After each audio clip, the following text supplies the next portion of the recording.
بسم اللہ الرحمن الرحیم۔ السلام علیکم ورحمۃ اللہ وبرکاتہ۔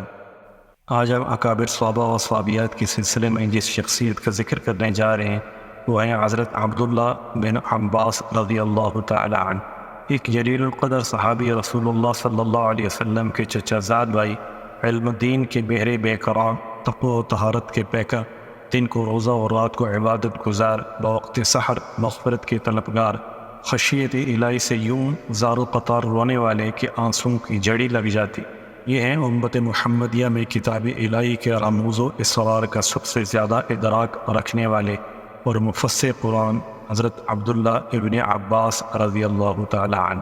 جب یہ پیدا ہوئے تو والدہ مائدہ گود میں لے کر رسول اقدس صلی اللہ علیہ وسلم کی خدمت میں حاضر ہوئیں۔ آپ نے اپنے لعاب دہن سے گٹھی دی۔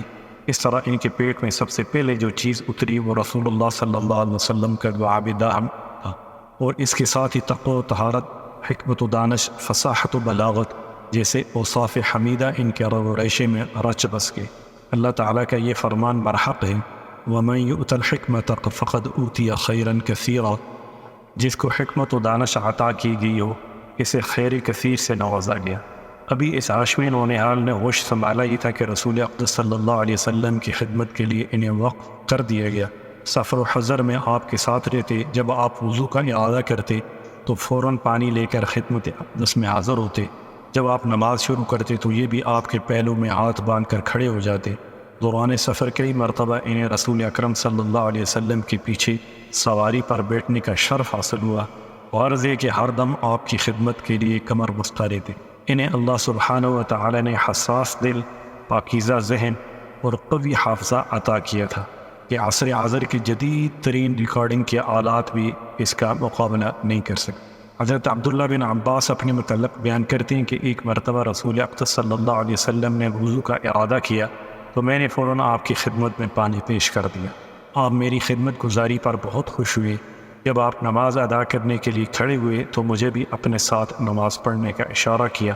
میں آپ کے پہلو کی بجائے پیچھے کھڑا ہو گیا۔ جب آپ نماز سے فارغ ہوئے تو ارشاد فرمایا، عبداللہ تم میرے ساتھ کیوں نہیں کھڑے ہوئے؟ میں نے عرض کی، حضور آپ کی عزت و احترام اور عظمت و جلال کی بنا پر آپ کے پہلو میں کھڑا ہونے کی تاب نہ لا سکا۔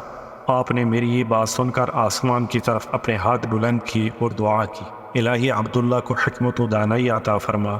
اللہ سبحانہ و تعالی نے اپنی نبی صلی اللہ علیہ وسلم کی دعا کو شرف قبولیت بخشا اور اس ہاشمی نوجوان کو ایسی حکمت و دانش عطا فرمائی جس کی بنا پر آپ بڑے بڑے حکماء اور دانشوروں پر فوقیت حاصل کر گئی۔ ہر قاری کے دل میں یہ خیال ضرور پیدا ہوتا ہے کہ کوئی ایسا واقعہ معلوم ہو جو حضرت عبداللہ بن عباس کی حکمت و دانش کا ثبوت بہم پہنچاتا ہو، تو لیجیے ایک دلچسپ واقعہ انہی کی زبانی پیشی خدمت۔ حضرت علی رضی اللہ عنہ اور حضرت امیر معاویہ رضی اللہ عنہ کے باہمی اختلافات میں جب بہت سے لوگ حضرت علی رضی اللہ عنہ کا ساتھ چھوڑ گئے تو حضرت عبداللہ بن عباس رضی اللہ عنہ نے حضرت علی رضی اللہ عنہ سے کہا، امیر المؤمنین مجھے ان لوگوں سے بات کرنے دیں جنہوں نے آپ سے بغاوت کا ارتکاب کیا ہے۔ آپ نے فرمایا، مجھے خطرہ ہے کہیں یہ لوگ آپ کو کوئی نقصان نہ پہنچائیں۔ میں نے کہا، آپ مطمئن رہیں، انشاءاللہ یہ ایسی کوئی حرکت نہیں کریں گے۔ پھر میں ان کے پاس گیا، وہ لوگ عبادت میں مصروف تھے۔ ان لوگوں نے مجھے دیکھتے ہی اشتیاق بھرے انداز میں خوش آمدید کہا اور میری آمد کا مقصد پوچھا۔ میں نے کہا، آج میں آپ سے ایک ضروری بات کرنے آیا ہوں۔ ان میں سے چند ایک نے کوئی دلچسپی نہ لی، لیکن اکثریت نے پوری توجہ سے میری بات سننے کا اشتیاق ظاہر کیا۔ میں نے ان سے دریافت کیا، مجھے یہ بتاؤ کہ حضور صلی اللہ علیہ وسلم کے چچا زاد بھائی، جگر گوشے رسول حضرت فاطمہ الزہرا رضی اللہ عنہ کے شوہر اور اسلام قبول کرنے میں سبقت لے جانے والے حضرت علی رضی اللہ عنہ سے آپ لوگوں کو کیا شکوہ ہے؟ انہوں نے جواب دیا، ہمیں ان کے خلاف 3 بنیادی اعتراضات ہیں۔ پوچھا کون کون سے؟ انہوں نے کہا، ہمارا پہلا اعتراض یہ ہے کہ حضرت علی رضی اللہ عنہ نے اللہ کے دین میں انسانوں کو حاکم بنا دیا ہے۔ ہمارا دوسرا اعتراض یہ ہے کہ انہوں نے امیر معاویہ رضی اللہ عنہ اور حضرت عائشہ رضی اللہ عنہ سے جنگ کی، لیکن نہ تو مال غنیمت لوٹا اور نہ انہیں قیدی بنایا۔ ہمارا تیسرا اعتراض یہ ہے کہ حضرت علی رضی اللہ عنہ نے اپنے نام سے امیر المؤمنین کا لقب ہٹا دیا، حالانکہ مسلمانوں نے ان کے عہد پر بیعت کی اور انہیں اپنا امیر بنایا۔ فرمایا، میں نے ان کے اعتراضات سننے کے بعد ان سے کہا، اگر میں قرآن و سنت کی روشنی میں ان اعتراضات کا حل پیش کروں تو کیا آپ تسلیم کر لیں گے؟ سب نے بیک زبان کہا بالکل، ہم بخوشی تسلیم کر لیں گے۔ میں نے جواب دیتے ہوئے کہا تمہارا پہلا اعتراض یہ ہے کہ حضرت علی رضی اللہ عنہ نے اللہ کے دین میں انسانوں کو حاکم بنایا ہے۔ کیا آپ لوگوں کی نظر سے قرآن مجید کی یہ آیت گزری جس میں فرمایا گیا یا ایھا الذین آمنوا لا تقتلوا الصید وانتم حرم ومن قتلہ منکم متعمدا فجزاء مثل ما قتل من النعام یحکم بہ ذوی عدل منکم، اے لوگوں جو ایمان لائے ہو احرام کی حالت میں شکار نہ مارو، اور اگر تم میں سے کوئی جان بوجھ کر ایسا کر گزرے تو جو جانور اس نے مارا ہو اس کے ہم پلہ ایک جانور اسے مویشیوں میں سے نظر دینا ہوگا، جس کا فیصلہ تم میں 2 عادل آدمی کریں۔ میں اللہ تعالیٰ کو گواہ بنا کر تم سے پوچھتا ہوں، انسان کی جان و مال کی حفاظت کے لیے انسان کو حاکم بنانا زیادہ بہتر ہے یا ایک خرگوش کی جان بچانے کے لیے انسان کو حاکم بنانا بہتر ہے؟ یہ دلیل سن کر سب نے کہا بلا شبہ بنی و انسان کی اصلاح اور جان و مال کی حفاظت کے لیے اسی انسان کو حاکم مقرر کرنا حد بس ضروری ہے۔ آپ نے پوچھا اس دلیل کے تناظر میں کیا تم اپنے پہلے اعتراض سے دستبردار ہونے کے لیے تیار ہو؟ سب نے کہا بالکل، ہمارا پہلا اعتراض ختم، ہم اجتماعی طور پر اس سے دستبرداری کا اعلان کرتے ہیں۔ دوسرا اعتراض یہ ہے کہ حضرت علی رضی اللہ عنہ نے حضرت امیر معاویہ اور حضرت عائشہ صدیقہ سے جنگ کی لیکن نہ مال لوٹا اور نہ انہیں قیدی بنایا۔ مجھے یہ تو بتاؤ کیا تم اپنی ماں حضرت عائشہ کو قیدی بنانا پسند کرو گے؟ اگر تم ہاں میں جواب دو گے تو کفر کے مرتکب ہوگی، اگر حضرت عائشہ رضی اللہ عنہ کے ماں ہونے سے انکار کرو گے تو پھر بھی کفر کے مرتکب ہوگی، کیونکہ اللہ تعالیٰ کا ارشاد ہے النبی اولیٰ بالمؤمنین من انفسہم وازواجہ امہاتہم، بلا شبہ نبی صلی اللہ علیہ وسلم تو اہل ایمان کے لیے ان کی اپنی ذات پر مقدم ہے اور نبی کی بیویاں ان کی مائیں۔ اب تم اپنے لیے جو چاہو پسند کر لو۔ یہ سن کر انہوں نے اپنی نگاہیں جھکا لی۔ میں نے پوچھا کیا تم اپنے دوسرے اعتراض سے دستبردار ہونے کے لیے دلی طور پر آمادہ ہو؟ سب نے یک زبان ہو کر کہا جی ہاں، ہم دوسرے اعتراض سے بھی دستبرداری کا اعلان کرتے ہیں۔ میں نے کہا رہا تمہارا یہ اعتراض کہ حضرت علی نے اپنے نام سے پہلے امیر المؤمنین کا لقب ہٹا دیا ہے۔ آپ سب لوگوں کو یاد ہوگا کہ صلح حدیبیہ میں جب صلح نامہ تیار ہو گیا تو حضور صلی اللہ علیہ وسلم نے ارشاد فرمایا کہ نیچے یہ لکھ دیا جائے کہ اس دستاویز پر محمد الرسول اللہ نے اتفاق کا اظہار کیا ہے۔ مشرکین نے کہا اگر ہم آپ کو اللہ کا رسول تسلیم کر لیتے تو آج بیت اللہ میں داخلے سے نہ روکتے، یہی تو آپ سے ہمارا بنیادی اختلاف ہے۔ آپ اپنا نام محمد بن عبداللہ لکھیں۔ آپ نے مشرکین کا مطالبہ مانتے ہوئے یہ ارشاد فرمایا بخدا میں اللہ کا رسول ہوں، تمہارے ماننے یا نہ ماننے سے کوئی فرق نہیں پڑتا، اور اپنے ہاتھ سے رسول اللہ کے الفاظ مٹا دیے۔ یہ واقعہ نقل کرنے کے بعد میں نے حاضرین سے پوچھا مجھے آپ یہ بتائیں کہ جب نبی اکرم صلی اللہ علیہ وسلم نے صلح حدیبیہ کے موقع پر اپنے ہاتھ سے رسول اللہ کے الفاظ مٹا دیے تو اگر حضرت علی نے اپنے نام سے امیر المؤمنین کا لقب ہٹا دیا تو شرعاً کیا مذائقہ ہے؟ یہ دلیل سن کر حاضرین نے تسلیم و رضا سے اپنے سر جھکا لیے۔ میں نے یہ منظر دیکھ کر کہا معلوم ہوتا ہے آپ لوگ اس اعتراض سے بھی دستبردار ہو چکے ہیں۔ سب نے یک زبان کہا ہم اس اعتراض سے دستبرداری کا اعلان کرتے ہیں۔ حضرت عبداللہ بن عباس کی یہ ملاقات حضرت علی رضی اللہ عنہ کے حق میں نہایت مفید ثابت ہوئی۔ آپ کی مدلل گفتگو سے متاثر ہو کر 20,000 افراد دوبارہ حضرت علی رضی اللہ عنہ کی فوج میں شامل ہو۔ حضرت عبداللہ بن عباس نے حصول علم کے لیے بہت محنت کی۔ رسالت آپ صلی اللہ علیہ وسلم کے چشمہ علم سے جھی بھر کر سیراب ہوئے۔ آپ صلی اللہ علیہ وسلم کے وصال کے بعد حصول علم کے لیے علماء صحابہ کرام کی طرف رجوع کیا۔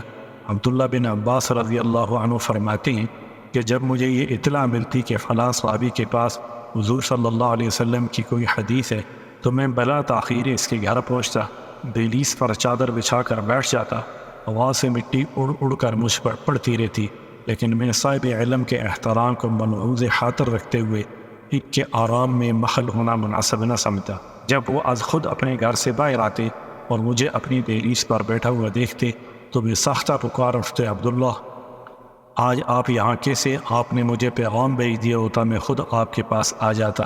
میں جواب میں کہتا میں آپ کی خدمت میں اس لیے حاضر ہوا ہوں کہ پیاسا چشمے کے پاس آتا ہے، نہ کہ چشمہ پیاسے کے پاس۔ حضرت عبداللہ بن عباس رضی اللہ عنہ اپنے اساتذہ کی بہت زیادہ عزت کیا کرتے۔ بار علماء صحابہ کرام بھی آپ کے ساتھ بہت شفقت و محبت سے پیش آتے، جیسا کہ کاتب وحی حضرت زید بن ثابت، جنہیں قضاء، فقہ، قرات اور علم وراثت میں عبور حاصل تھا، جب کہیں جانے کے لیے اپنی سواری پر بیٹھنے کا ارادہ کرتے تو یہ ہاشمی نوجوان حضرت عبداللہ بن عباس ان کے سامنے ادب و احترام کی تصویر بن کر یوں کھڑا ہو جاتا جیسے کوئی غلام اپنے آقا کے سامنے باادب کھڑا ہوتا ہے۔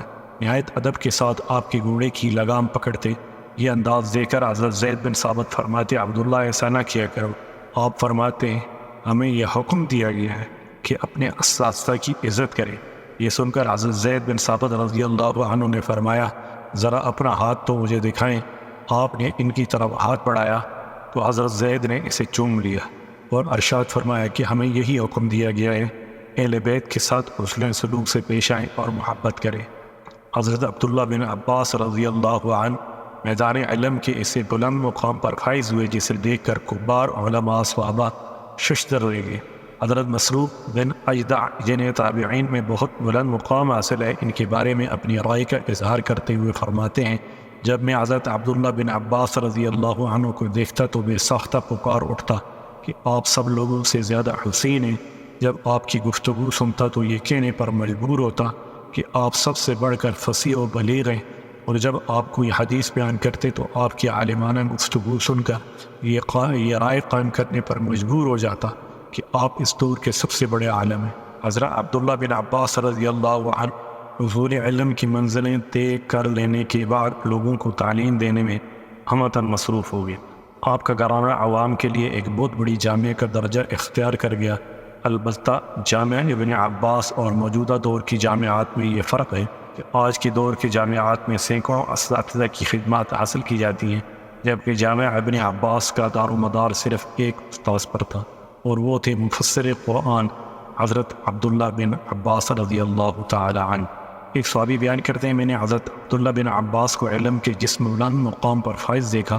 اگر قریش اس پر فخر کریں تو بلا شبہ ان کے لیے یہ باعث فخر ہے۔ میں نے ایک روز دیکھا بہت سے لوگ آپ کے گھر کی طرف جا رہے ہیں، لوگ اتنے زیادہ تھے کہ راستے مسدود ہو گئے۔ میں نے آپ کو اس صورتحال سے آگاہ کیا تو میری بات سن کر ارشاد فرمایا، پانی لاؤ۔ میں نے پانی آپ کی خدمت میں پیش کیا۔ آپ نے وضو کیا اور مجھ سے کہا، مجمع میں اعلان کر دو کہ جو لوگ قرآن مجید کے الفاظ و حروف کے متعلق سوال کرنا چاہتے ہیں، سب سے پہلے وہ اندر تشریف لائیں۔ میں نے باہر جا کر یہ اعلان کیا تو مجمع میں سے کچھ لوگ اندر داخل ہوئے، جس سے گھر کا صحن بھر گیا۔ آپ نے ہر ایک کے سوال کا تسلی بخش جواب دیا۔ جب وہ مطمئن ہو گئے تو آپ نے فرمایا، اب اپنے دوسرے بھائیوں کے لیے جگہ بنا دو۔ وہ باہر آ گئے، پھر آپ نے مجھے حکم دیا، اب یہ اعلان کرو، جو حضرات قرآن مجید کی تفسیر سے متعلق سوال کرنا چاہتے ہیں اندر تشریف لے آئیں۔ میں آپ کے حکم کی تعمیل کرتے ہوئے باہر اعلان کر دیا۔ کچھ اور لوگ اندر آئے، جس سے گھر کا صحن بھر گیا۔ آپ نے ان کے ہر سوال کا تسلی بخش جواب دیا۔ جب وہ مطمئن ہو گئے تو آپ نے فرمایا، اپنے دوسرے بھائیوں کے لیے راستہ بنا دو۔ وہ اٹھ کر باہر چلے گئے اور مجھے حکم دیا، اب یہ اعلان کر دو، جو لوگ حلال و حرام کے متعلق کچھ پوچھنا چاہتے ہیں وہ اندر تشریف لے آئیں۔ یہ اعلان سن کر کچھ لوگ اندر آئے، جس سے کمرہ اور صحن بھر گیا، اور آپ نے ہر ایک کے سوال کا تسلی بخش جواب دیا۔ جب وہ مطمئن ہو گئے تو آپ نے فرمایا، اب اپنے بھائیوں کے لیے جگہ خالی کر دو۔ وہ اٹھ کر باہر نکل گئے، پھر مجھے حکم دیا، اب یہ اعلان کرو، جو لوگ وراثت کے متعلق کچھ پوچھنا چاہتے ہیں وہ اندر آ جائیں۔ میرا یہ اعلان سن کر اتنے لوگ اندر آئے کہ گھر کا صحن کھچک بھر گیا۔ آپ نے ہر ایک کا سوال کا تسلی بخش جواب دیا۔ جب وہ مطمئن ہو گئے تو آپ نے فرمایا کہ اب اپنے دوسرے بھائیوں کے لیے موقع دو۔ وہ باہر آ گئے اور مجھے یہ حکم دیا کہ اب یہ اعلان کرو، جو لوگ عربی زبان، اشعار اور کلام عرب کے غریب الفاظ کے متعلق دریافت کرنا چاہتے ہیں وہ اندر آ جائیں۔ میرے تعمیر ارشاد کی اعلان سن کر اتنے لوگ اندر آئے کہ صحن بھر گیا۔ آپ نے ہر ایک کے سوال کا تسلی بخش جواب دیا۔ میدان علم میں یہ ایک محیر العقول واقعہ ہے کہ خاندان قریش حضرت عبداللہ بن عباس کی اس عالمانہ شان پر جتنا بھی فخر کری کم ہے۔ حضرت عبداللہ ابن عباس رضی اللہ عنہ نے جب یہ دیکھا لوگوں میں علم حاصل کرنے کی بہت تڑپ ہے تو ان کے لیے باقاعدہ ایسا پروگرام ترتیب دیا جس سے آپ کے دروازے پر لوگوں کا زیادہ ہجوم بھی نہ ہو اور انہیں دینی علوم سے فیضیاب بھی کیا جائے۔ لہٰذا آپ نے ہفتے میں ایک دن صرف تفسیر قرآن کے لیے، ایک دن صرف فقہ کے لیے، ایک دن مغازی کے لیے، ایک دن شعر و شاعری کے لیے اور ایک دن تاریخ عرب کی تدریس کے لیے مخصوص کر دیا۔ آپ کی مجلس میں اگر کوئی عالم آ کر بیٹھتا تو آپ اس کے ساتھ انتہائی انکسار و تواضع سے پیش آتے، اگر کوئی سائل سوال کرتا تو اسے تسلی بخش جواب دیتے۔ حضرت عبداللہ بن عباس کو اپنے عالمانہ حیثیت اور بے شمار خوبیوں کی بنا پر باوجود اپنی چھوٹی عمر کے خلفائے راشدین کا مشیر خاص ہونے کا شرف حاصل تھا۔ حضرت فاروق اعظم رضی اللہ عنہ کو اگر کوئی مسئلہ پیش آتا تو آپ اسے حل کرنے کے لیے جہاں کو بار صحابہ کرام کو مدعو کرتے، وہاں ان کے ساتھ حضرت عبداللہ بن عباس رضی اللہ عنہ کو بھی دعوت دیتے۔ جب آپ تشریف لاتے تو انہیں اپنی قریب بٹھاتے اور پیار بھرے الفاظ میں اظہار خیال کرتے کہ آج ہمیں ایک مشکل مسئلہ پیش آیا ہے، میرے خیال میں آپ ہی اس مشکل مسئلے کو حل کر سکتے ہیں۔ ایک مجلس میں تو حضرت عمر بن خطاب کے اس رویے پر اعتراض بھی کیا گیا کہ کبار صحابہ کرام رضوان اللہ تعالی علیہم اجمعین کی موجودگی میں ایک کم عمر صحابی کو زیادہ ترجیح دی جاتی ہے۔ آپ نے اعتراض کے جواب میں صراحتاً ارشاد فرمایا، یہ ایک منجا ہوا فصیح البیان اور صاحب عقل و دانش نوجوان ہے۔ حضرت عبداللہ بن عباس جب کبھی لوگوں کی تعلیم و تربیت کی طرف متوجہ ہوتے تو عوام کو نظر انداز نہ کرتے بلکہ ان کی تربیت کے لیے بھی وعظ و ارشاد کی محفل منعقد کرتے۔ آپ کسی گناہ کرنے والے کو مخاطب کر کے یوں ارشاد فرماتے، اے گناہ کے مرتکب، گناہ کرتے وقت تیرا خوش ہونا اس گناہ سے کہیں بڑا جرم ہے۔ گناہ کا ارتکاب کرتے وقت لوگوں سے تو خوفزدہ ہوتا ہے، لیکن اللہ تعالیٰ کے خوف سے تیرا دل خالی ہوتا ہے۔ گناہ کرنے میں کامیاب ہو جائے تو خوش ہوتا ہے، اگر ناکام رہے تو کفر افسوس ملتا ہے۔ یاد رکھ، یہ خطرناک اخلاقی بیماری ہے کہ گناہ کا ارتکاب کرنے والے، کیا تو جانتا ہے حضرت ایوب کو جسمانی مالی اذیت میں کیوں مبتلا کیا گیا؟ وہ صرف اس لیے کہ ایک غریب و مسکین شخص نے اپیل کی تھی کہ مجھے ظالموں کے چنگل سے آزاد کرایا جائے، اور آپ نے اس کی مدد نہیں کی تھی۔ حضرت عبداللہ بن عباس رضی اللہ عنہ کے قول و فعل میں کامل یکسوئی پائی جاتی تھی، جو کہ تھی اس کے مطابق ان کا عمل بھی ہوتا، لوگوں کو منکرات سے روکتے اور خود منکرات سے اجتناب کرتے، اکثر و بیشتر دن کو روزہ رکھتے اور رات کو عبادت میں مصروف رہتے۔ حضرت عبداللہ بن ابی ملیکہ بیان کرتے ہیں، ایک دفعہ مجھے حضرت عبداللہ بن عباس کے ہمراہ مکہ معظمہ سے مدینہ منورہ تک کا سفر کرنے کا اتفاق ہوا۔ جب ہم کسی جگہ پڑاؤ کرتے تو آپ آدھی رات تک عبادت میں مشغول رہتے، جبکہ دوسرے ہم سفر تھکاوٹ سے چور ہو کر نیند کی آغوش میں ماحول استراحت ہوتے۔ میں نے ایک رات دیکھا آپ بار بار یہ آیت پڑھ رہے ہیں اور زار و قطار رو رہے ہیں، وَجَاءَ سَكْرَةُ الْمَوْتِ بِالْحَقِّ ذَلِكَ مَا كُنْتَ مِنْهُ تَحِيدًا، وہ موت کی جانکنی حق لے کر آپ پہنچی، یہ وہی چیز ہے جس سے تو بھاگتا تھا۔ آپ اس رات مسلسل یہ آیت طلوع فجر تک پڑھتے رہے۔ حضرت عبداللہ بن عباس رضی اللہ عنہ علم و تقوی کے معیار پر پورا اترنے کے ساتھ ساتھ حسن و جمال کے پیکر سے خشیت الہی سے رات بھر روتے تھے۔ آپ کے صاف شفاف رخساروں پر لگاتار آنسو اس طرح بہتے جیسے موتیوں کی لڑی ہوتی ہے۔ بلا شبہ حضرت عبداللہ بن عباس علم و تقوی کے اعلیٰ و عرفہ مقام پر فائز تھے۔ ایک دفعہ حضرت معاویہ رضی اللہ عنہ حج کے لیے تشریف لائے اور اتفاقاً اس سال حضرت عبداللہ بن عباس بھی حج کے لیے تشریف لے گئے تھے۔ حالانکہ حضرت امیر معاویہ رضی اللہ عنہ خلیفہ وقت تھے، آپ کے ہمراہ حکومت کے کارندے بھی تھے، لیکن عوام کا ہجوم حضرت عبداللہ بن عباس کے ارد گرد ہوتا۔ یہ شان و عظمت آپ کو علمی مقام کی وجہ سے حاصل ہوئی۔ حضرت عبداللہ بن عباس عمر بھر لوگوں کو علم و دانش اور تقوی و طہارت کا درس دیتے رہے، یہاں تک کہ آپ اللہ کو پیارے ہوئے۔ وصال کے وقت آپ کی عمر 71 برس تھی۔ حضرت محمد بن حنیفہ نے آپ کی نماز جنازہ پڑھائی، جس میں جلیل القدر صحابہ کرام اور تابعین عظام نے شرکت کی۔ جب آپ کو لحد میں اتارا جا رہا تھا تو غیب سے آواز آ رہی تھی، یا ایتھا النفس المطمئنہ ارجعی الی ربک راضیۃ مرضیہ فادخلی فی عبادی وادخلی جنتی۔ السلام علیکم ورحمۃ اللہ وبرکاتہ۔